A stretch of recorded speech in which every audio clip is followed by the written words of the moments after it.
My name is Grady Leonard, and this is my PLP presentation. For as long as I can remember, I have been around the sport of track and field. My dad was a thrower at the University of Nevada, my sister was a thrower at the University of Idaho, and I myself am a thrower here at the University of Nebraska.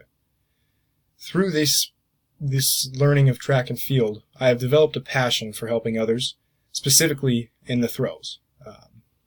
Coaching is kind of where I found my avenue of passion, and luckily enough for me, Ironwood Throws Camp, which is the largest throws camp in the United States, happens in my hometown every year.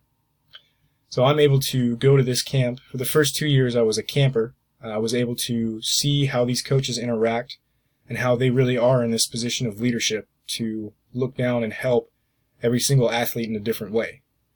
This last year I went to the camp, I was a coach, and I was able to not only see that happen, but also kind of feel it. Because you can be working with anywhere from 5 to 15 kids at a time, and it is a big responsibility to make sure that you're telling them the right things and you're keeping them on track and being a good leader for these people. Now, if it weren't for the people who influenced me in this sport, I would not have the passion that I do today. Some of the biggest influences that I can point out are Coach Mack, the guy featured in this picture here with me. He was my strength coach as well as throws coach, and he was also a life coach. He was able to teach me new things every day about track and field, about lifting, and again, about life lessons. It seemed every day I went in, I was able to learn something new from Coach Mack. And the same goes for Bart. Bart is the owner and the founder of Ironwood Camp, and he provided me with a place to come and train every day and really grow my passion for track and field.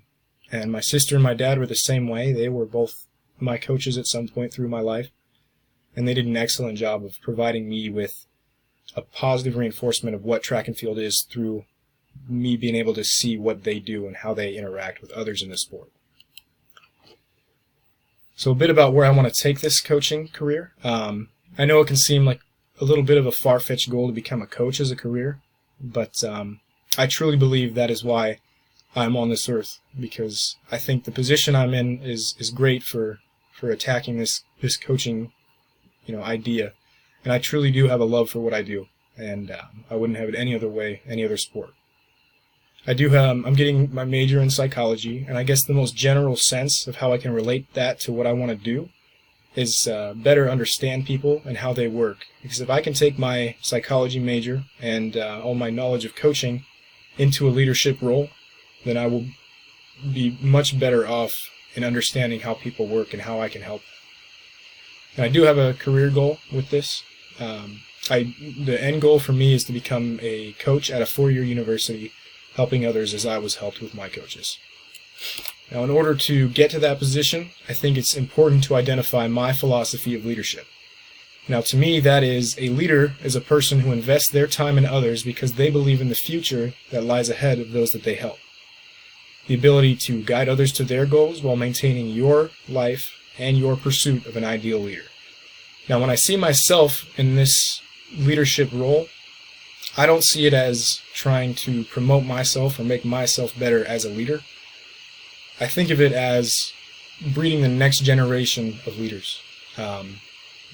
Shaping these kids into independent, strong people so that they can stand tall when life gets hard, and also the encouragement to hopefully become a better leader than I was. Kind of going more into what I think about that leadership position, the values that I look at. I look at my investors, is what I like to call them, and how they shaped me into become who I am. Every time that they were there coaching me or giving me advice on life, whatever it is, they put their life on hold so that they could put that time into mine. They could put that effort into bettering my life so that I could become a better person. Another value I see fit for a leader is the constant pursuit of an impossible goal. And it sounds a little bit counterintuitive, but the impossible goal is to learn everything there is to know. And obviously, that's an impossible goal, but the pursuit of doing that never lets us get complacent with what we've learned so far, thinking that it's enough. Honesty is another big aspect of being a good leader. At the beginning of the year, I went through a little bit of a rough period where I felt a little helpless, and it was only when I realized I needed to reach out to other people in order to help myself. And once I did that, it was easy to understand how being honest with others and yourself can really affect that. And a little bit on the same topic, understanding yourself and then understanding others after, I think is a big key in becoming a good leader. Because if you can't take care of yourself and guide yourself to your ideal leader, then you're not going to be able to do the same for anybody else. And another aspect of a great leader, I think, is agreeing to disagree. It sounds simple, but I think it's something that's very well overlooked in today's world. And I think a lot of the problems that we have could be solved if people simply agreed to disagree and respected each other's views.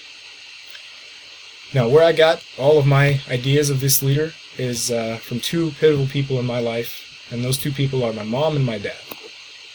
So my mom, looking from the outside in, you never would have guessed that she was an adopted child with a broken home and a rough upbringing, but she is the most fiercely dedicated person to herself, to her family, and to her job.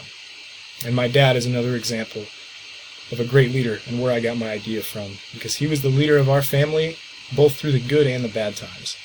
I know that there was certain instances where my dad maybe went months without making any money, but I never would have known it, because he always kept his posture, and he always kept his head down,